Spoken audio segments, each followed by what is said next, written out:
Praju jej to, woziwi młoda żona jednoho chłodnego rania. Rańcza kurjała steje się przed oknami, kaž murja pelchu.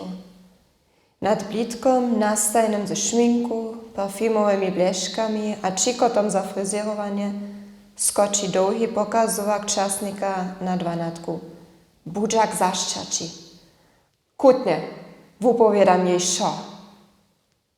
Młoda żona stane, a dziś podrasty z kamora. Zaspany mezoczo muża pozbieny so spieri. Što? Što chceš wupowiadać? A komu? To, štož mój hižo z poslednjeho leta mamoj. To praju twoje żonie. On mazaše sebe očomaj. On posedne se na matracu a prašeše so ju. Če odla chceš jej namaj pojedać? No chcu, dleje ze žuživa być. Sym ja nešto opačne očinil. Nie lubi se tebi nešto na mnie. Mi se nie lubi, zo so przed świetom kołamoj. A to la šice o tym wiedza. Jenož twoja żona nic. To je tyž derje tak. Ona o tym tyž nie zoni. Je nimale całe leto popuczu. K swiedzieniam, a na niekotre dny dola domoj, to ona to zoni. Dżęca. Przez mnie. Zadzwonił do jej biuro. To nie budziesz. Ptaczki w odliczachu z wuksikom z obożenia balkona. Potom pak spadnie ją wóz a wuczynki, kaž nitki pałciny, kapwace we wiece.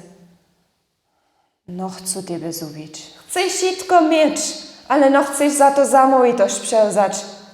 Chcesz komfortabilne żywienie, któreż Ciebie Twoja żona finansuje, a każdy wieczór lubi słowo, słuchać co ucho, a ciło, które so z Tobą chcyciwości zubi.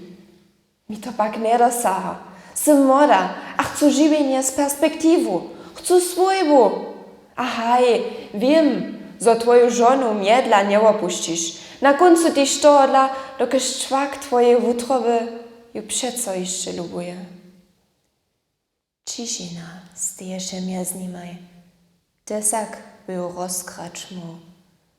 Jera wierność szpale się jemu z woły przez drzewa, kaž wysokoprocentuski palec. Jeho čmowej oči cisnešte kvutki do jeje smira. A točešte so prujo do jeje mezocza. Što je woprawdzi ta przyczyna?